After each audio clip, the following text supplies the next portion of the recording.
बहुत समय पहले की बात है। एक छोटा सा गांव था। उस गांव में दो भाई रहा करते थे। बड़ा भाई अंधा था, जिस कारण वो हमेशा घर पर ही बैठा रहता था, और छोटा भाई खेती किया करता था। लेकिन खेतों में अधिक जानवर आने से पूरी फसलें नष्ट हो जाती थीं, जिस कारण छोटा भाई बहुत परेशान हो चुका था। तभी उसे एक तरकीब सूझी। एक दिन उसने सोचा, खेतों में से इन जानवर को भगाने के लिए क्यों ना मैं अपने बड़े भाई की मदद लूं। वैसे भी बड़े भैया अंधे हैं। अगर वह खेत में बैठे रहेंगे और जानवरों की आहट आने पर वो उन्हें जोर से चिल्लाकर भगा सकते हैं, जिससे हमारी फसलें बच सकती हैं। इसलिए उन्हें मैं खेत में बिठा देता हूं। ये सब सोच विचार करने के बाद उसने अपने खेत में ही एक छोटी सी झोपड़ी तैयार की और अपने अंधे भाई को उस खेत में बिठा दिया और उनसे कहा, भैया, यदि कोई जानवर की आहट आपको सुनाई दे तो आप जोर जोर से चिल्लाना। ये सुनकर वो जानवर यहां से भाग जाएंगे और हमारी फसलें नष्ट होने से बच जाएगी। बड़ा भाई अपने छोटे भाई की बात मान लेता है और वो उस दिन से खेत में ही रहना शुरू कर देता है। जब भी किसी जानवर की आहट उसे सुनाई देती तो वो तुरंत जोर जोर से चिल्लाना शुरू कर देता, जिससे वो जानवर उसके खेतों से भाग जाते। ऐसा करते करते कई दिन बीत चुके थे। तभी एक दिन उसके खेत में एक हिरण भागता हुआ आता है और वह खेत के बांध को तोड़कर वहां से भाग गया।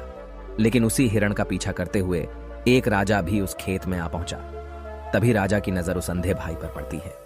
राजा उस व्यक्ति से कहता है, देखो, मैं यहां पर एक जानवर का पीछा करते हुए आया हूं। क्या तुमने उस जानवर को यहां पर देखा है? इस पर वो व्यक्ति कहता है, हे राजन, मैं तो अंधा हूं। मैं भला किसी जानवर को कैसे देख सकता हूं? लेकिन मैं आपको इतना जरूर बता सकता हूं कि जो जानवर मेरे खेतों से होकर भागा है वो आपके लायक नहीं है। आप उसके पीछे अपना समय यूं ही व्यस्त कर रहे हैं। राजा उस अंधे व्यक्ति की बात सुनकर बड़ा अचरज में पड़ गया। वो ये सोचने लगा कि आखिर ये तो अंधा है, फिर इसे कैसे पता कि जिस हिरन को मैं तलाश रहा हूं वह हिरन मेरे लायक है ही नहीं। ये अंधा व्यक्ति मुझे कैसे बता सकता है? तभी राजा उस अंधे व्यक्ति से कहता है, कहीं तुम मुझसे झूठ तो नहीं कह रहे? एक तरफ तुम ये कहते हो कि तुम अंधे हो और दूसरी तरफ तुम ये भी कह रहे हो कि जो जानवर यहां से भागा है वो मेरे लायक नहीं है। इस पर वो अंधा व्यक्ति कहता है, हे राजन, जिसे आप एक हिरण समझ रहे हैं, असल में वो एक हिरण नहीं है, बल्कि एक हिरणी है, और वो भी गर्भवती है। और जहां तक मुझे ज्ञान है, मैंने कभी किसी राजा को किसी गर्भवती हिरणी का शिकार करते हुए नहीं सुना है। और इसी कारण मैं आपसे ये कह रहा हूं कि वो हिरणी आपके लायक नहीं है। आप उसके पीछे अपना समय व्यर्थ ना करें। यह सुनकर राजा और भी अचरज में पड़ गया। वो ये सोचने लगा कि आखिर ये अंधा आदमी ये कैसे जान सकता है कि वो हिरणी है और गर्भवती है। राजा कुछ देर सोच विचार करने के बाद अपने सेनापति से कहता है, सेनापति जी, मुझे वो जानवर जिंदा चाहिए, क्योंकि मुझे यह पता करना है क्या वह हिरणी है और क्या वह गर्भवती है। क्योंकि यह अंधा आदमी बहुत विश्वास के साथ कह रहा है और मुझे इस बात की पुष्टि करनी है। यदि वह हिरणी हुई और गर्भवती हुई तो वह हमारे शिकार के लायक नहीं है, क्योंकि हम तो एक हिरण का पीछा कर रहे थे। इसलिए जाओ और पता करो कि क्या वो हिरणी है। सेनापति राजा से आज्ञा लेकर आगे की ओर बढ़ चलता है और कुछ देर बाद जब वह वापस लौट कर आता है तो वह राजा को कहता है, हे राजन, इस अंधे आदमी ने जो भी बातें कही हैं वो बिल्कुल सही हैं। वो एक हिरणी ही है और वह गर्भवती भी है। यह सुनकर राजा आश्चर्यचकित रह गया। उसे समझ नहीं आ रहा था कि आखिर अंधा आदमी कैसे पता कर सकता है कि वह जानवर एक हिरणी है, और तो और वह गर्भवती है। भला एक अंधा आदमी यह कैसे देख सकता है? यह कैसे जान सकता है? आखिर इसे यह कैसे पता चला? ऐसे कई सारे प्रश्न अब राजा के मन में उमड़ने लगे। अब राजा ने यह ठान लिया था कि मुझे इस बात की तह तक पहुंचना ही है कि आखिर यह अंधा आदमी कैसे जानता है कि वह जानवर एक हिरणी है। यह सोचकर राजा उस अंधे आदमी के पास जाता है और उस अंधे आदमी से कहता है, देखो, मैं ये तो नहीं जानता कि तुम सचमुच अंधे हो या नहीं, लेकिन मैं तुमसे एक बात जानने आया हूं। क्या तुम मेरे प्रश्न का सही सही जवाब दोगे? इस पर अंधा व्यक्ति कहता है, हे राजन, आप जो कुछ पूछना चाहते हैं मुझसे पूछ सकते हैं। मैं आपको बिल्कुल सच सच जवाब दूंगा। इस पर राजा कहता है, देखो, एक तो तुम कहते हो कि तुम अंधे हो और दूसरी तरफ तुमने यह बता दिया कि जिस जानवर का पीछा मैं कर रहा हूं वह एक हिरणी है, और तो और वह गर्भवती भी है। आखिर तुम्हें यह कैसे पता चला? तुम्हारे खेत में और भी तो जानवर आते होंगे, और भी तो जानवर यहां से गुजरते होंगे, फिर तुमने यह कैसे अंदाजा लगाया? तभी वह अंधा व्यक्ति राजा से कहता है, हे राजन, आप जिस हिरणी का पीछा कर रहे थे वही हिरणी जब मेरे खेत में आई, उसकी रफ्तार और उसके भागने की आहट से मुझे यह एहसास हो चुका था कि यह एक हिरणी है। और मेरे खेत की जो बांध है वह बहुत छोटी है, उसकी ऊंचाई ज्यादा नहीं है। यदि कोई हिरण होता तो उस बांध को बड़ी आसानी से लांघ जाता, लेकिन वह हिरणी इस बांध को तोड़कर भागी है, और यदि वह इस बांध को छलांग लगाकर पार करने का प्रयास करती तो इससे उसके बच्चे को खतरा होता। और इसी बात से मैंने यह पता लगा लिया कि वह गर्भवती है। इस कारण वह ज्यादा ऊंची छलांग न लगाकर मेरे खेत की बांध को तोड़ते हुए भाग गई। इस पर राजा के मन में एक और प्रश्न उठा। राजा ने कहा, किंतु तुम्हें कैसे पता चला कि वो एक हिरणी ही है? और भी तो कोई जानवर यहां पर आ सकते हैं। इस पर वो अंधा व्यक्ति कहता है, हे राजन, मैं पूरा दिन सुबह शाम यहीं पर बैठा रहता हूं और मेरी सुनने की शक्ति बहुत तेज है।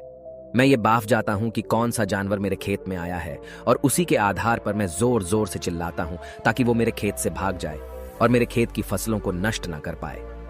राजा उस अंधे आदमी का यह जवाब सुनकर पूरी तरह से संतुष्ट हो चुका था। वो मन ही मन ये सोच रहा था कि आदमी भले ही अंधा हो, लेकिन ये तो बड़ा ज्ञानी मालूम पड़ता है। इस आदमी से कुछ ना कुछ तो काम निकलवाना ही चाहिए। ये विचार लिए हुए राजा वहां से वापस अपने महल की ओर लौट जाता है। राजमहल पहुंचते ही राजा उस अंधे व्यक्ति से कहता है, आप तो बड़े ज्ञानी व्यक्ति है, आपको किसी भी बात का पता बड़ी आसानी से चल जाता है। आज मैंने आपको यहाँ पर इसलिए बुलाया है क्योंकि मैं आपसे ये जानना चाहता हूँ कि मेरी पत्नी पतिव्रता है या नहीं। इस पर वो अंधा व्यक्ति कहता है, हे राजन, ये कैसा प्रश्न हुआ? इस पर राजा कहता है, मैंने आपसे बिल्कुल उचित प्रश्न किया है, मुझे इस प्रश्न का उत्तर दीजिए। इस पर वो अंधा व्यक्ति कहता है, हे राजन, ये सारी बातें जाने दीजिए। आपकी शादी को इतने साल बीत चुके हैं और अब आप ये बात क्यों जानना चाहते हैं? आपके मन में ऐसे प्रश्न क्यों उठ रहे हैं? इस पर राजा जिद करते हुए कहता है, देखिए, आपको मुझे इस प्रश्न का उत्तर तो देना ही होगा।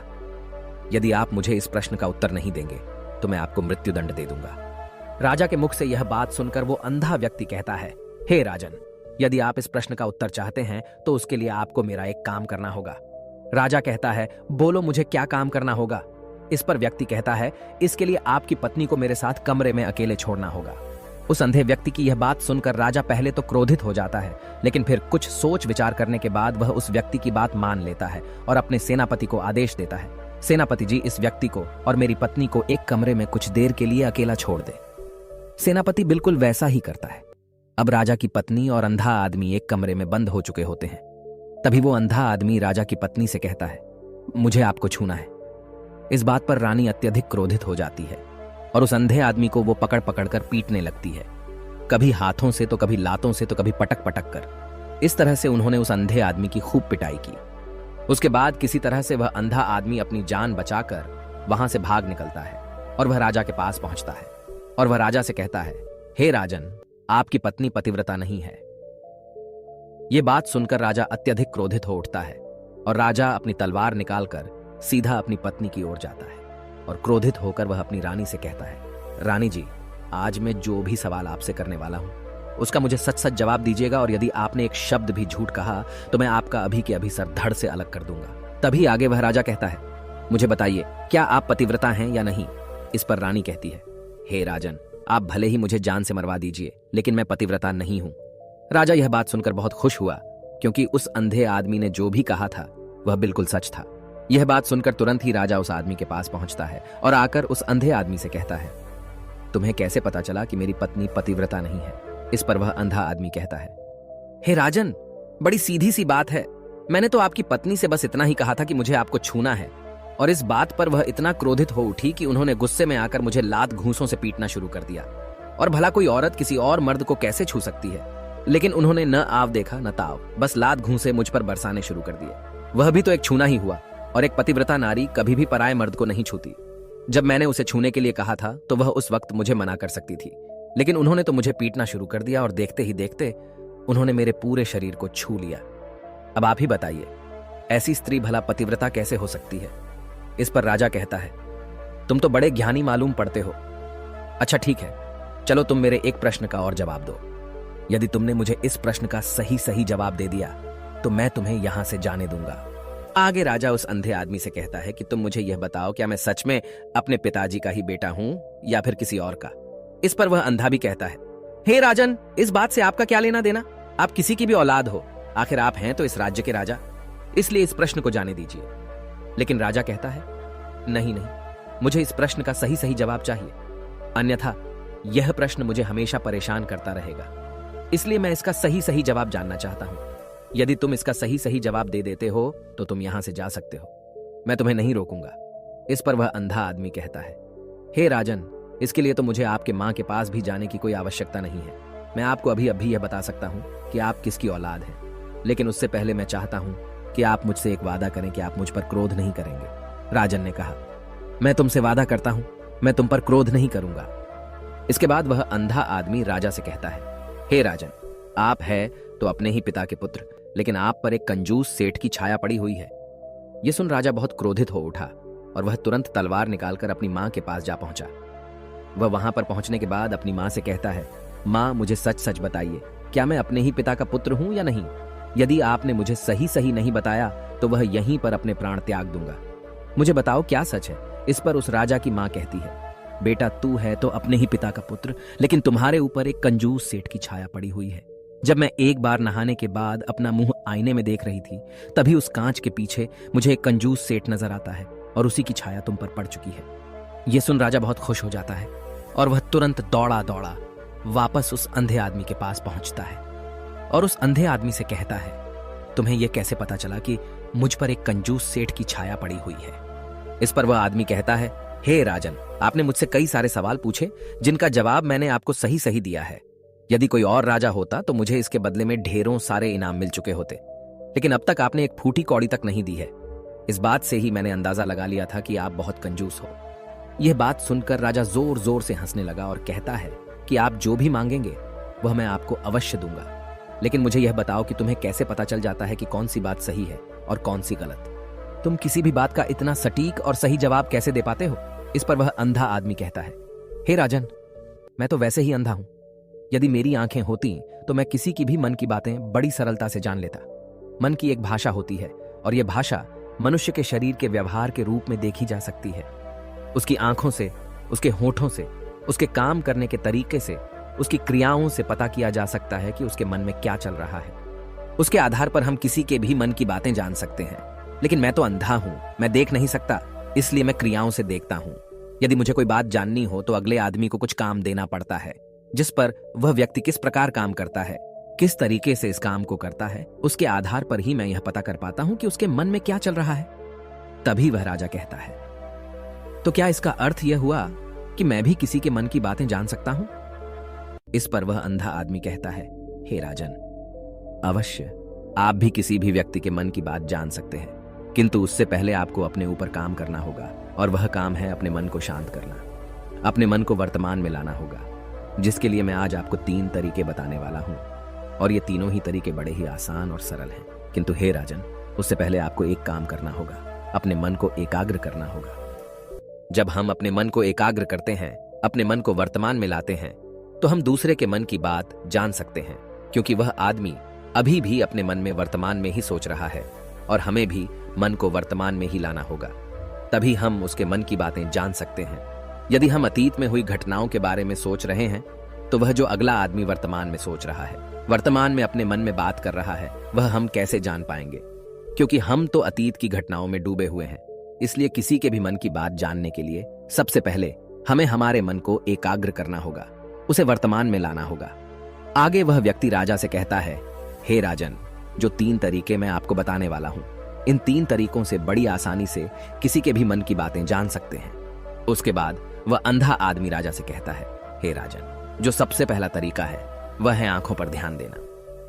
किसी व्यक्ति से बात करते वक्त उसकी आंखों में देखना, उसकी आंखों पर ध्यान देना जो सबसे ज्यादा जरूरी है, क्योंकि आंखें बोलती नहीं पर बहुत कुछ कह जाती हैं। यदि हम किसी व्यक्ति की आंखों के इशारों को समझना सीख जाएं, हम यह जान पाएंगे कि व्यक्ति के दिमाग में क्या चल रहा है, वह क्या सोच रहा है और अभी वह क्या करने वाला है। मेरे पास आंखें नहीं हैं, लेकिन मैंने अपने गुरु से यह विद्या सीखी है, क्योंकि बहुत सालों पहले मेरे पास आंखें थीं और मैं उस वक्त लोगों के मन की बातें केवल उनकी आंखों से ही जान लेता था। इसलिए यदि आप भी दूसरों की मन की बातें जानना चाहते हैं, तो आपको भी उनकी आंखों पर गौर करना चाहिए, जैसे कि उनका आकार कैसा है, वह कब, कहां और किधर देख रहे हैं। यदि उसकी आंखें यहां वहां घूम रही हैं, जब आप उससे बातें कर रहे हैं, तो वहां वह इधर उधर मोड़ रहा है, कभी ऊपर तो कभी नीचे या कभी आसपास, या फिर उसकी आंखें खुश नजर आ रही हैं या फिर आंखें निराश नजर आ रही हैं, जैसे कि चोर होता है।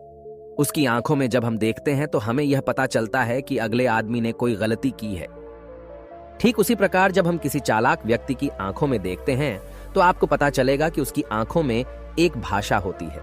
एक बहुत ही सीधा और आसान तरीका होता है। यदि आपको यह पता लगाना है कि सामने वाला व्यक्ति आपसे झूठ कह रहा है या फिर सही, तो आपको उसकी आंखों पर ध्यान देना अति आवश्यक है। यदि आपसे बात करते वक्त वह व्यक्ति अपनी आंखें यहां वहां घुमा रहा है, ऊपर नीचे, इधर उधर, दाएं बाएं, हर जगह देख रहा है, तो इसका अर्थ यह हुआ कि वह उस बात से निकलने का कोई रास्ता ढूंढ रहा है, वह कोई झूठ बना रहा है। यदि सामने वाला व्यक्ति आपसे कुछ झूठ कहने का प्रयास कर रहा है, तो वह आपसे नजर नहीं मिलाएगा। वह यहां वहां देखेगा, ऊपर नीचे देखेगा, लेकिन वह आपकी आंखों में आंखें डालकर कभी नहीं देख पाएगा, क्योंकि उसे डर है कि यदि उसने आपकी आंखों में आंखें डालकर देखी तो उसका झूठ पकड़ा जाएगा और लोगों को सच्चाई का पता चल जाएगा। और इसी प्रकार कुछ और भी भाषाएं होती हैं। जब आप किसी की आंखों में आंखें डालकर यह देखना शुरू कर देंगे कि उसके हाव भाव क्या है, ठीक उसी प्रकार चेहरे के हाव भाव होते हैं, जिससे हम मन की बातें बड़ी आसानी से समझ सकते हैं और इन्हें भी समझना बहुत जरूरी है। कभी कभी कोई व्यक्ति अपने चेहरे से जैसे आंख, होंठ और बहुत से कुछ अलग अलग व्यवहार करता है। यदि आप किसी व्यक्ति के चेहरे में गौर करेंगे तो आप आसानी से समझ पाएंगे कि वह व्यक्ति निराश है। जब व्यक्ति बहुत उदास है, या फिर वह बहुत खुश है, या फिर उसे कोई बहुत बड़ा दुख है, वह अपने अंदर क्या महसूस कर रहा है, ये सारी बातें हम उसके चेहरे के हाव भाव से पता कर सकते हैं। फिर चाहे इंसान जुबान से कुछ बोले या ना बोले, लेकिन आप उसके चेहरे से सब कुछ पता कर सकते हैं। आगे व्यक्ति राजा से तीसरा तरीका बताते हुए कहता है, हे राजन, इसी प्रकार तीसरी भाषा भी है, अर्थात तीसरा तरीका भी है, और वह है हाथों के इशारे और शरीर का व्यवहार। मन की बात समझने के लिए हमें हाथ के इशारे और शरीर के व्यवहार को समझना बहुत आवश्यक है। कोई व्यक्ति जब बात करता है तो आपने देखा होगा कि वो अपने हाथों को हिलाता रहता है, अपने हाथों से इशारा करता रहता है।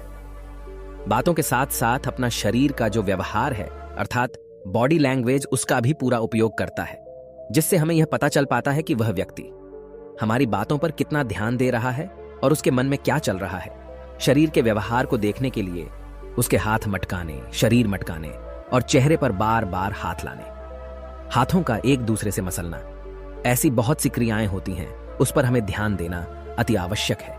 मन की बात को समझने के लिए हमें शरीर के व्यवहार को भी समझना पड़ता है। यदि हम इन 3 तरीकों को सही तरीके से ध्यान देकर इन 3 तरीकों को अच्छे से समझ लेते हैं, तो हम बहुत जल्दी किसी भी व्यक्ति के मन की बातें बड़ी सरलता और सहजता से जान सकते हैं। यदि आपने अब तक पूरी कहानी को सुना है तो मैं आपसे एक छोटा सा अनुरोध करना चाहता हूं। कृपया इस चैनल को सब्सक्राइब करें, ताकि मैं आपके लिए और भी ऐसी ही ज्ञान से भरपूर कहानियां लेकर आ सकूं। नमो बुद्धाय। मिलते हैं एक नई कहानी के साथ अगली वीडियो में।